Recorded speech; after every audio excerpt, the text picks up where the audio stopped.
on deck, and David Morris is bringing up the rear. You are a walking assembly, Brad. All right. I got that on video too, so you're good. Yes. Ready, come on, hot, load, make ready. This is my video for the Two Gun Action Challenge match held June 18th, 2022.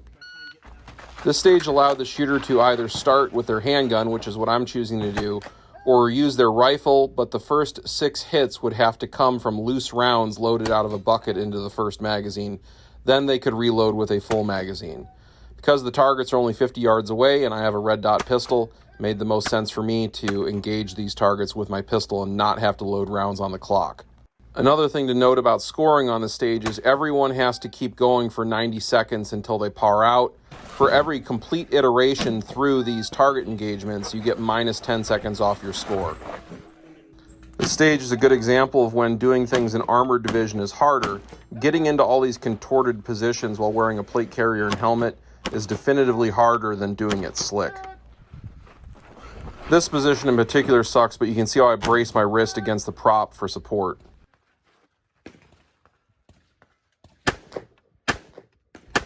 Even without the misses on this stage, I don't know that I would have been able to get through another full iteration to get another minus 10 seconds. I'm going to end up with 3 complete iterations through this target engagement sequence. Note how I've used my support hand before to pull myself up out of this position.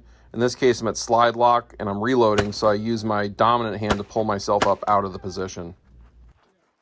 So given the way this stage was scored, you're going to see a lot of ties. That's just the nature of a stage like this where everyone shoots to par and then they have a bonus deductor for each iteration through.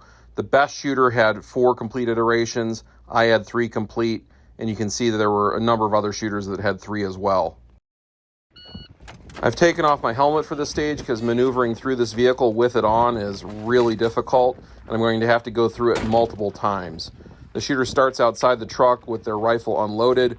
Once in the truck, they load the rifle, and there are 2 targets downrange. They got to get 1 hit on the smaller target, 3 hits on the bigger target, then a final hit on the smaller target again. Every sequence of that is minus 10 seconds off your time. You then move to the passenger seat and repeat this sequence. After the passenger seat, you have to exit the vehicle, run back around, get back in it, close the door, and repeat this as many times as possible within 90 seconds. So wearing the helmet adds about 2 inches and some change to my height. I'm already 6 feet tall. The problem with wearing the helmet inside this confined space is it limits my ability to get my head low enough, and my neck will hit the plate carrier trying to get it low enough, so it's really uncomfortable. At a brutality match, I would just have to deal with it and make this work. But because I'm just using the helmet as a camera rig for this stage, I don't have to keep it on. Particularly from here, you can see my head's already touching the ceiling and my hat got knocked off. I'm actually canting the rifle at an angle to be able to get a sight picture through this port. I can't bend over more at the waist because I'm wearing plates. This stage is another example of how wearing armor is inherently limiting and why Armored Division shooters generally shouldn't win overall if they're up against Open Division shooters with the same level of equipment. The fastest shooter on the stage had 6 complete target engagements, and he was in Open Division, so I assume he was just flying through the movement portion of this stage. I end up with 4 complete iterations, and as you can see, a number of shooters had 4 complete iterations on this stage. So this is not my actual run on this stage. I had to reshoot it because my camera didn't record. I wanted to fully document the match for my viewers. So from each of these barrels, you got to knock down 2 plates and then retreat, safely keeping the pistol down range.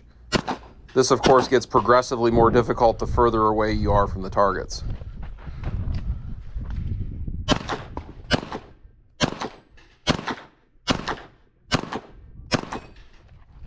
Now, keeping the pistol down range, the shooter retreats back, grounds the pistol on this white barrel, and they have to get 1 hit from each of these 3 steps. Well, the gamer way to do it was just lay across all 3 steps and shoot 3 hits from 1 position. Unload, show clear. I'm first armored and first overall in this stage. My actual run was about 2 seconds faster than this reshoot run for the purposes of video.